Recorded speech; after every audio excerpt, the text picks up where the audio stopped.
Hello day students, इस video में class 8 का मैथ्स का एक्सरसाइज नंबर 5.1 का क्वेश्चन नंबर फर्स्ट सॉल्व करेंगे। देखिए, इसमें आपको क्या करना है, आपको ये बताना है कि आपको चार ऑप्शंस दे रखे हैं, ABCD ऑप्शंस नहीं, चार पार्ट्स दे रखे हैं, आप ये बोल सकते हो। और इसमें आप किसके लिए हिस्टोग्राम ड्रॉ करोगे, ठीक है, एंड उसका रीज़न भी देना है।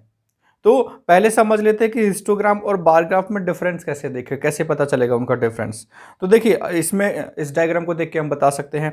आपने बार ग्राफ पढ़ा है इससे पहले, तो उसमें आपने क्या देखा था, जो ये बार्स होते हैं इनके बीच में आपको गैप दिखाई देगा, लेकिन हिस्टोग्राम में ऐसा कोई भी गैप नहीं होता। बार ग्राफ ड्रॉ किया ना आपने, तो क्या होता है उसमें ऐसे गैप्स होते हैं ना बार्स के बीच में।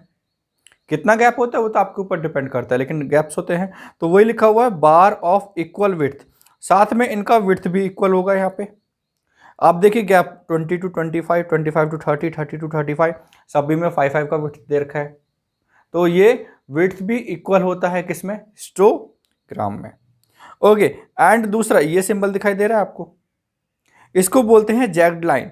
और ये कब यूज की जाती है, अगर जैसे स्टार्टिंग में देखे तो 0 होना चाहिए था, 0 से 25 एंड 20 से 0 से 20 एंड 20 से 25, तो उतने ही गैप के लिए 5 के लिए उतने ही गैप के लिए यहाँ पे सीधा 0 से 20 दे रखा है। तो जब आप एक साथ ऐसे ज़्यादा डिस्टेंस कवर करते हो सेम डिस्टेंस के लिए, ज़्यादा वैल्यू कवर करते हो सेम डिस्टेंस के लिए, है ना, या ये भी बोल सकते हो जो पहले बोला था, ज़्यादा डिस्टेंस कवर करते हो छोटे से गैप में, तो वहाँ पे हम ऐसे जैग्ड लाइन ड्रॉ कर देते हैं। ठीक है, तो हम वहाँ पे ऐसे क्या करते हैं, जैग्ड लाइन ड्रॉ कर देते हैं। ब्रोकन लाइन, जिगजैग लाइन, ये वर्ड्स यूज करते हैं इनके लिए। तो हिस्टोग्राम और बार ग्राफ में इंपॉर्टेंट, एक तो यहाँ पे आपको जैग्ड लाइन मिलेगा, हो भी सकता है नहीं भी हो सकता, अगर स्टार्टिंग से इक्वल है तो कोई जरूरत भी नहीं होती, लेकिन ज्यादातर केसेस में आपको जैग्ड लाइन मिल जाता है। दूसरा, इसमें इंटरवल्स होते हैं और विड्थ इक्वल होता है। ठीक है, इसमें इंटरवल्स मिलेंगे आपको, साथ में विड्थ इक्वल मिलेगी। ओके, इसको तो इनके रीजन पे, इनके बेसिस पे हम क्या कर सकते हैं, आपके आंसर्स दे देते हैं। तो इसमें किस किस के लिए, तो जिसमें आपको क्लास इंटरवल दिखाई दे वो आपका हिस्टोग्राम, उसमें हम हिस्टोग्राम ड्रॉ कर सकते हैं। जिसमें आपको क्लास इंटरवल ना दिखाई दे, नहीं बना सकते, तो वहां पे हम बार ग्राफ ड्रॉ करेंगे। The number of letters for different areas in postman bag, तो पोस्टमैन बैग के एरिया में, तो ये अलग एरिया हो गया, ये दूसरा एरिया हो गया, तीसरा एरिया हो गया, अलग हो गए एरियाज हो गए। एरिया के आप नाम भी बता सकते हो अपने प्लेसेस के आसपास, जैसे आपके प्लेसेस हैं, ठीक है, उसके अकॉर्डिंग बता सकते हो। तो इसमें हम क्या बार ग्राफ ड्रॉ करेंगे या हिस्टोग्राम, तो बार ग्राफ ड्रॉ करेंगे, लेकिन हमें क्या बताना है कि क्या आप इसमें हिस्टोग्राम ड्रॉ करोगे, तो उसमें लिख देंगे क्या, नो। तो इसका आंसर क्या हो जाएगा, for which of this would you use histogram, for this we would not we would not draw या वी वुड नॉट यूज, ठीक है, इसके लिए जगह ड्रॉ की जगह यूज हिस्टोग्राम। एंड रीजन क्या हो जाएगा, जो भी आपको बताया था, क्या कि इसमें क्लास इंटरवल्स नहीं है, बिकॉज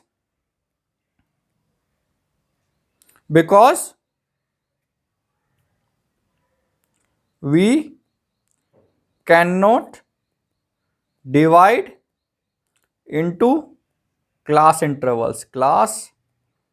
इंटरवल्स। और आप अदर लैंग्वेज में भी लिख सकते हो कि इसमें क्लास इंटरवल नहीं है, इस वजह से हम इसमें क्या हिस्टोग्राम यूज नहीं करेंगे। ओके, नेक्स्ट देखिए, the heights of the competitors in athletic meet, और रफ डायग्राम ड्रॉ कर लेते हैं तो उससे समझना इजी हो जाता है। तो ये स्टार्टिंग में जिगजैग ड्रॉ किया, उसके बाद अब 0 से तो होगा नहीं एथलीट्स का हाइट, मान लेते हैं 160 सेंटीमीटर, 155 सेंटीमीटर, 150 सेंटीमीटर, जो भी है, ठीक है। तो 150, 155, 160, तो आप ऐसे ड्रॉ कर सकते हो। मीन्स क्लास इंटरवल ड्रॉ कर रहे हैं, यहाँ पे क्लास इंटरवल बन रहा है। 150 से 155 के बीच में कितने एथलीट्स हैं, 155 से 160, 160 से 165, तो ऐसे आप ड्रॉ कर सकते हो। तो इसको क्या बोलते हो आप, कि इसमें आप क्लास इंटरवल ड्रॉ कर सकते हो, क्लास इंटरवल यूज कर सकते हो, तो इसलिए आप इसमें हिस्टोग्राम ड्रॉ कर सकते हैं। ठीक है, क्योंकि आप क्लास इंटरवल यूज कर सकते हो, बना सकते हो, इसलिए हम इसमें क्या करेंगे, हिस्टोग्राम यूज करेंगे। ओके, तो इसमें लिख देंगे for this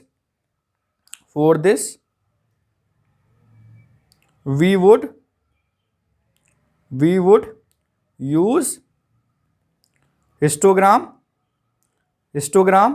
because data can be grouped, because data can be grouped into class intervals, into class intervals, क्योंकि जो डाटा है वो क्लास इंटरवल में ड्रॉ हो सकता है। सेम लाइन्स हम नेक्स्ट के लिए यूज करने वाले हैं, जो इसके अदर पार्ट्स है सी एंड डी। इसमें लिखा हुआ the number of cassettes produce by companies 5 companies, तो इसमें आप ड्रॉ करोगे तो बार ग्राफ बनेगा, कंपनी ए, कंपनी बी, कंपनी सी। तो बार ग्राफ बन रहा है तो हम क्या लिखेंगे इसमें कि इसमें क्या नहीं हो सकता, क्योंकि इसमें क्लास इंटरवल्स नहीं बन सकते, तो इसलिए हम इसमें क्या करेंगे, हिस्टोग्राम यूज नहीं करेंगे। We would not use histogram because data cannot be grouped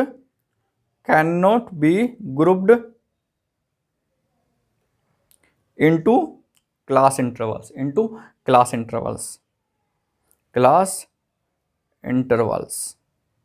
okay.